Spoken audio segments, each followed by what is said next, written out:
This is a sign of how much focus and support that the City of Eugene and Springfield Fires have from the elected officials and leaders. I just want to thank you for being here today. Also, just a little bit of, so everybody knows their way around, if you need the bathroom facilities, you will go outside the door and there's a propped open door just down the way if anybody needs to use that. So, Recruit Class 28, congratulations. I want to thank the amazing training staff. Please be seated.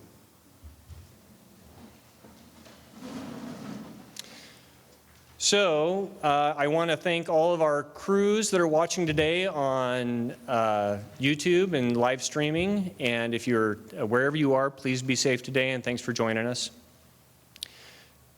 We have prepared these 5 individuals. They are physically and intellectually ready. And it's your job to get them the rest of the way and assure their emotional intelligence to perform the job for the years to come. As most of you may know, we have a new chief, Chief Scott Cochran, and he is going to help us plan our way for the next 10 to 15 years. Don't know if you knew that, Chief. But I want to point out to Class 28 that in 10 to 15 years, you are going to be the informal or formal leaders of this organization. We're well on your way. So pay attention now to what's happening, because you're going to be in charge then, or you're going to be leading this organization. I want to thank everybody that had a part in bringing these 5 to where they are today, especially their support systems from home. And I ask you to continue to support these individuals. They are about ready to go out and assist people that they have never met get through some of the worst days of their life. And they will be part of that, and they will bring that home with them. They may not share it with you. And if they do, you may not understand it. But do everything you can to support them and help them through it. We are here for them, and we ask that you continue to be there for them. With that, I would like to introduce Chief Eugene Springfield Fire Department, Scott Cochran.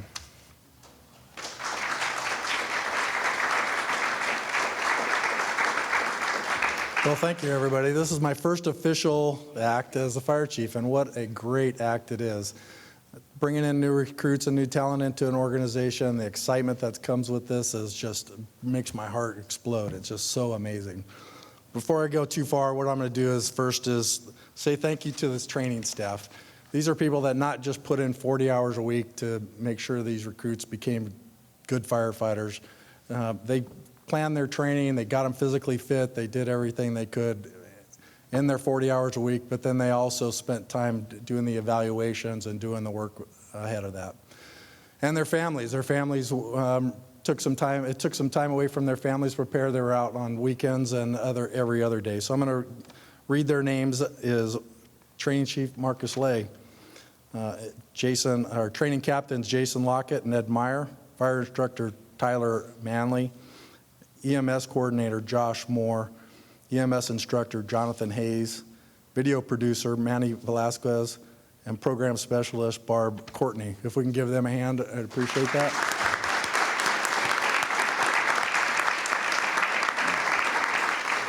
A lot of dedicated effort to getting these folks here today. We appreciate that. So to Class 28, congratulations. To the families, I am also the father of a new firefighter paramedic, so I understand. I have a different perspective today than I had when I was doing these kinds of speeches years ago. My son started off as just a firefighter paramedic, working single guy, life was good, and then he became a husband and a firefighter paramedic, and then a father and a firefighter paramedic. This job has created a lot of rewards for him and for our family, so we appreciate that. What didn't change for them was the 24-hour work shifts, the overtime, the mandatory overtime, the training on the days that they're off, the pressures of the job day to day. It's difficult. It's a difficult position to have. We get a lot of, people talk about all the days off that we get. That doesn't, when you've worked all night long and you've ran 3 or 4 calls that night, you're still exhausted the next day.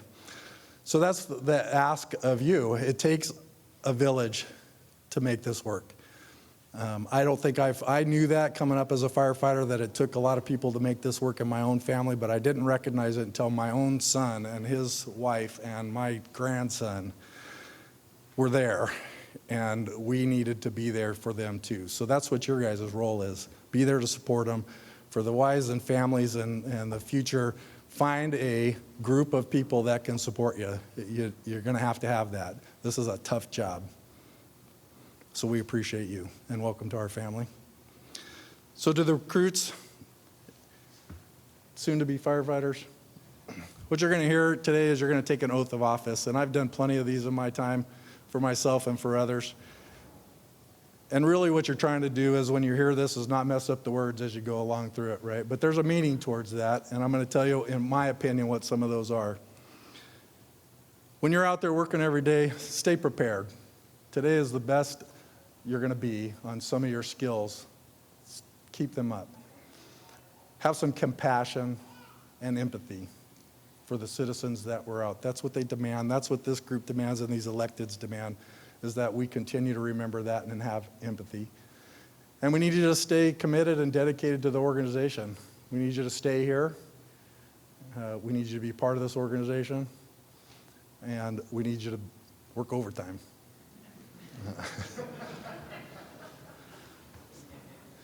So with that, I'll conclude my remarks by saying, welcome to our family, and thank you very much for giving us your family members.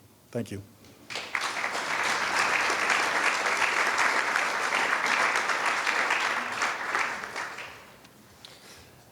Thank you, Chief, and I just want to recognize the fact that we are out in our logistics bays today, and those of you that have attended graduations before, they've been in classroom 1 and 2.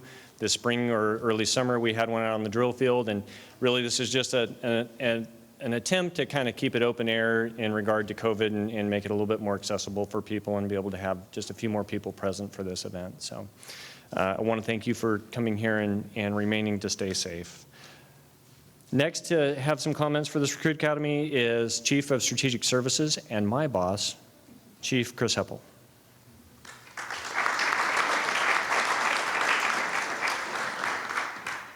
Wow. Good afternoon, everybody. It's great to be in front of an amazing group. These events are starting to turn into like old home week, when we have just folks coming back and seeing what we call some of our legacy folks come through the organizations. We're having generations joining our fire department family here at Eugene Springfield Fire. So that's just really exciting to be a part of that piece. This is one of the 3 favorite parts of a career that I've enjoyed. Those 3 things are: 1 is the academy graduation, the accomplishment of a significant event in someone's career. It's not easy. The second events I really enjoy participating in is the promotion, as I watch folks move through the organization and blossom on their own and become more and more, take on more and more responsibility and leadership within the organization, all which culminates into a final event called retirement. And so I would say retirements is probably my third just favorite event that I love to attend. Looking back at folks' career where they were like, yeah, I remember the first day of academy, I remember academy graduation and promoting to engineer and captain all the way up through those different ranks is just a special time and event. And then certainly wishing those folks off in their retirements and enjoying them through their whole career.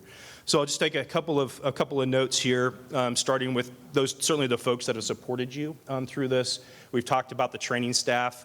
Not only does it just the training staff, but it goes beyond them. Many of the men and women that are sitting in this room and standing out there on the ramp also supported your training, coming in and doing extra time and drilling with you and passing on their knowledge, skills, and abilities to make you the best firefighter paramedic they can. So many of those names you would notice on the back of your brochure. To address the family, certainly you've supported them through this event, but I will tell you this is the beginning of a 30-year venture. You could even call it an adventure, if you will. And there's going to be a lot of rocks that are going to be thrown in the way. And the higher that they climb the mountain, the more difficult it's going to become to breathe.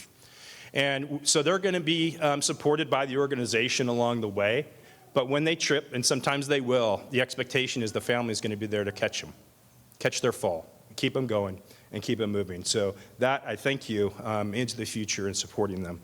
Your fellow recruits, never forget, You'll never forget your fellow recruits, those that you did all this time with, you went through, you spent 14 weeks with, you accomplished amazing events that you would never accomplish with any other individuals, because every academy is different. You are Academy 28. Never forget that. Remember your guidon, the photo, and the times you had together. We trained you for all hazard response and everything that you can expect to encounter in your career, from fire suppression, EMS, hazmat, wildland, water rescue, etc. But the question is, did we train you for a pandemic? Have we trained you for a major wildland fire that might come through a community? Just two things we've experienced in the last 2 years in this organization. But I would propose we didn't teach you in the academy. Our goal is in the academy, as well as through your career, is to provide you with skill sets, a multitude of skill sets in many of those disciplines, in which, depending on the situation, you will select those skill sets which are appropriate for the situation. And that I empower you and entrust you to do appropriately, is to pick those right things. When the training is harder than real life, you're equipped to succeed. There will be few occasions, very few times or occasions where people will rise to the occasion. You will always fall back to your training. You will always fall back to your training, and that's why it's absolutely important. And I hope, because of the training and what the training staff did here, is that you got mad. I hope you got overwhelmed. I hope they pushed you to the end, and I hope you even considered quitting. Because that means we were pushing you to that end to push you a little further and a little further. So when you get into those situations or those occasions, and it's time for you to rise up, you're going to be prepared to do that in an exemplary way. I always get asked the question, Chief, what do you need us to do? Where should we go, et cetera? And I fall back to the chiefs before us. Ironically, one of them happens to be here today. But I'll start with Chief Bass, who always said three things. One, respond to calls safely, within policy, heed the chain of command, be cooperative while displaying positivity, and exercising compassion. Two, prepare to respond to calls. Morning duties, accountability, vehicle inspections, continuing education, case reviews, and even rolling hose. Three, improve the public trust. It's not what you did, remember, it's how they feel. Chief Zaludik, he always emphasized taking care of both you physically as well as mentally. And Chief Groves, he taught me it's not about what you do, it's about the trust and confidence and relationships you're building, which will lead you to a successful career as well as taking care of the community. Some of you have a vision of your career. For example, I just want to be a captain, or I just want to be a battalion chief. I was that person too. But don't limit yourself. Remember, as you progress forward, opportunity is the intersection of timing and preparedness. And while you can't control timing, you can absolutely control your preparedness. Be prepared to move up to that next step. Take advantage of all opportunities, because they will turn out for the best for you as well as our community. Be proud of what you have accomplished and embrace the adventure in which you are about to embark. Continue to master your craft, take care of our communities, and I wish you a remarkable career. Thanks.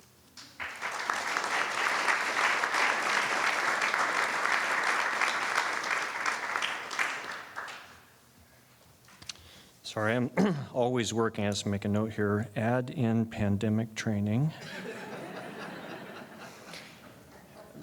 And is the mic still on? Interesting that Chief Heppel should talk about whatever the plan is for your career, and you may think that you only plan on promoting this point or that point, but even Chief Cochran was telling me just earlier today that he promoted just to change his office space. So, a bit of an inside joke there. So you've heard from the chief and myself and the Chief of Strategic Services,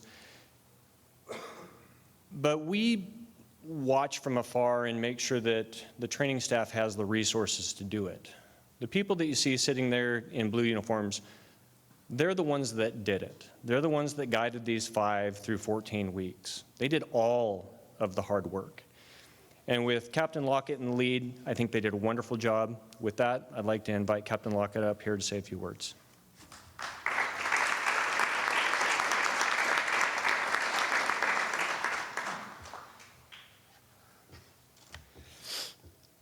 All right, welcome. Thank you all for coming. Class 28, congratulations.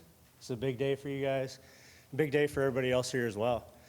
I look around at all of our paid firefighter staff, and almost everyone I see was out here working with you guys at one point, which is really cool. And now they're here to support you guys and welcome you to the family. So it's a big time. For all the friends and family of our recruits, it's a big day for you as well. I'm sure there's a lot of emotions. You're happy, proud, relieved, maybe a little nervous for what's to come next. And I'm sure the recruits share that a little bit. For the last 14 weeks, we've been testing you. And you guys might have been testing us a little bit along the way. But we've judged and critiqued, evaluated them on everything. Not just fire and EMS, but their fitness, how they move, their ability to receive and accept feedback, and how fast they went from task to task. Everything they've done has been under a microscope. Because of how demanding Academy is, it's one of those things that in the moment, you don't feel like it's ever going to end. But here we are. You guys made it. All of you guys' hours studying, the stress before tests, a little bit of blood from Luke, sweat and tears from everybody else. You guys have made it. I want you to remember that effort and what it got you, where it is, as we move through the rest of probation and then looking forward into the future of your careers, whether it's getting through FTEP, joining a special team, development programs, promotional process. Remember that the work you put out pays off. We hired you to be firefighter paramedics, but what we really are problem solvers. Almost everything we do at work, every aspect of our job has something to do with solving problems. So the more knowledge, skills, and abilities we have, the easier it is to do that. We've helped you build your foundation, and now it's time for you to go to the line and build from that. So stay humble, stay positive, and stay motivated to improve. Congratulations.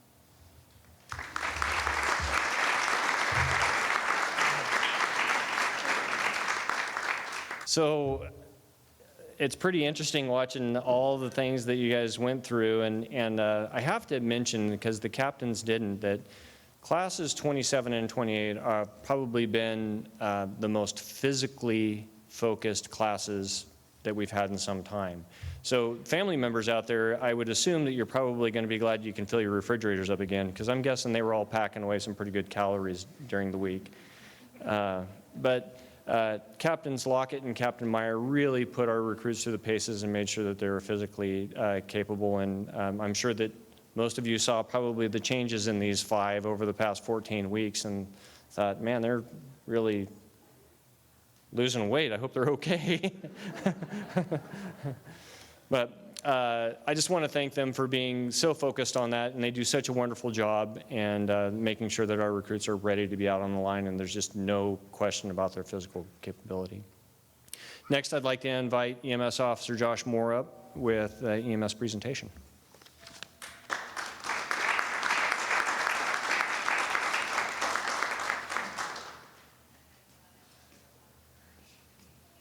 All right, thank you. Well, Class 28, I just want to leave you with 5 things to remember. And really the first is to remember that you each bring unique talents, perspectives to the fire service. And you don't all have all the same strengths and weaknesses, but you're definitely stronger and better to able to serve the public when you support one another. Your class has really bonded together and endured physical and mentally challenging days, and those trials have hopefully taught you something about yourselves. But I want you to be proud of the work that you've put in developing those skills. The next thing is you've all been members of ESF for some time. You were all prior BLS techs and have been around for a little bit, but soon you're about to return to shift work, and this time as ALS firefighters. But I want you to continue to put forth that great effort that I've seen in all of you. Find something you like about each department member that you encounter out there. Go out and gather more tools for your mental toolbox by watching those who've come before you. I want you to remember to learn from your mistakes and try not to repeat them. But if you do make a mistake, just own it. And if you don't know the answer to a question, just say you don't know, but strive to find it out. Remember to encourage and develop those that become behind you, because like the other officers have mentioned, you're soon going to be in positions of authority or leadership. Try to develop those who come next. The next thing I want you to remember is to enjoy providing patient care. You're really the safety net for society when coping mechanisms fail. disasters strike, illness or injury will disable people. I want you to become masters of both empathy and proficiency in your skill set.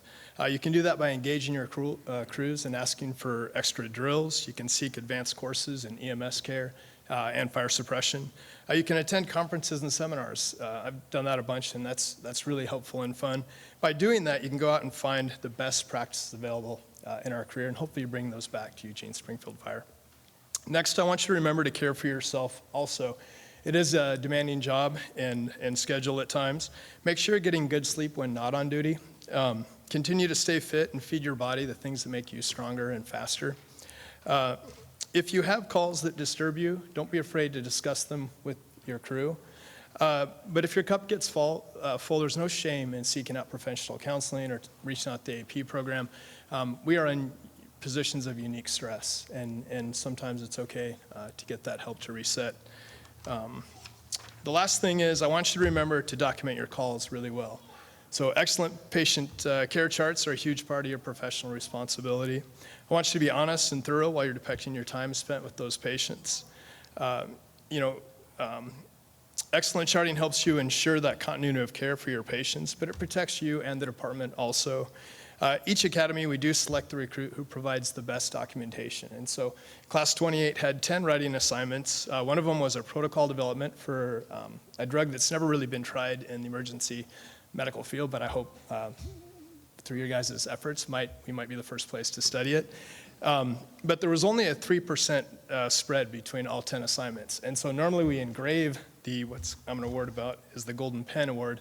But you guys were so close in the scoring, we haven't had time to get it engraved. But the one recruit after the 10th assignment that outscored everybody else is Makai Bradley. So if you want to come, Makai, congratulations. I'm going to give you the pin, but then you got to give it back to me because I still got to get it engraved. But congratulations. All right, thank you.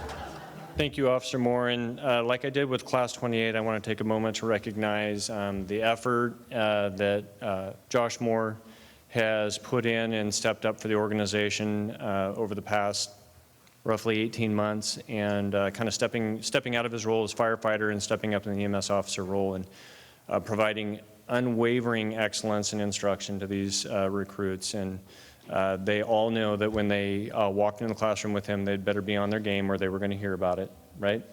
Yeah. If I could have Chief Heppel please come forward. Recruits rise. Chief Heppel is going to conduct the oath of office.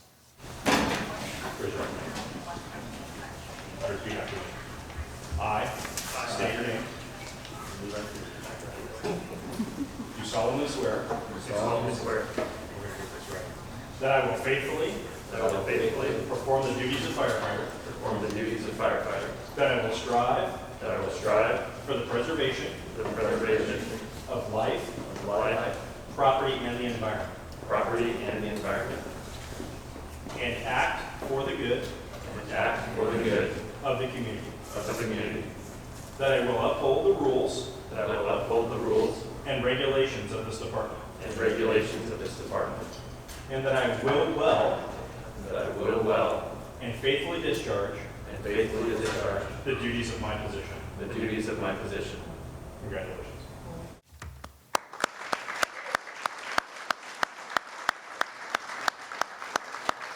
Please be seated. Congratulations, Class 28. The next thing that we do is a big moment in any uniformed service person's life, and that is receiving their badge. I'm going to have them stand up one by one, and the member of the audience that is going to place their badge can come forward. Once you've badged them, you can remove your mask briefly for a photo, and then we'll move on. Makai Bradley, please stand.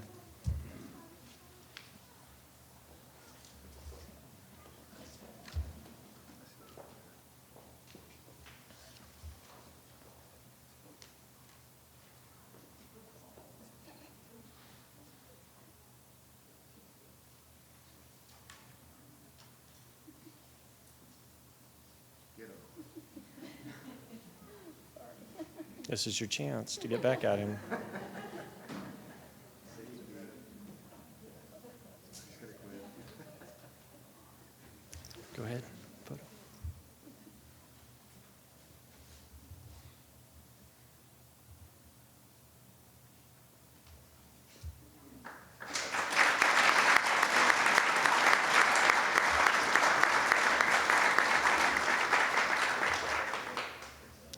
Dylan Hooker.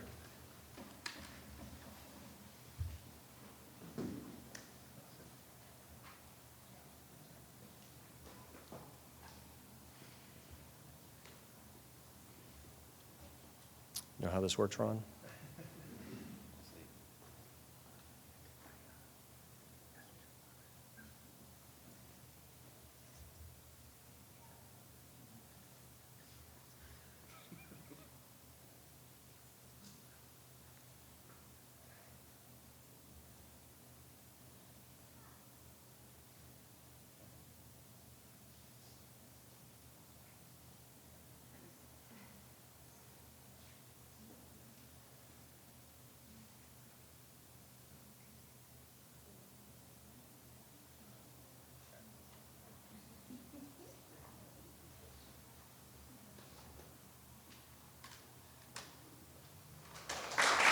Dylan.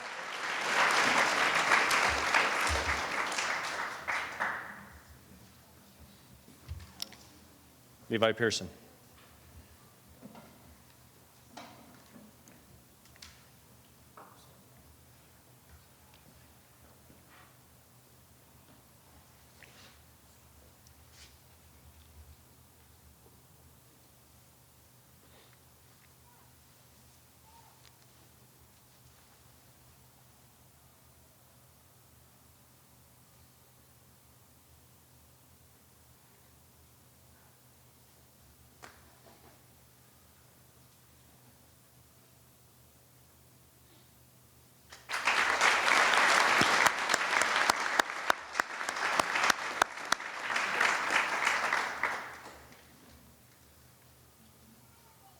Abigail Smith.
Luke Wilson.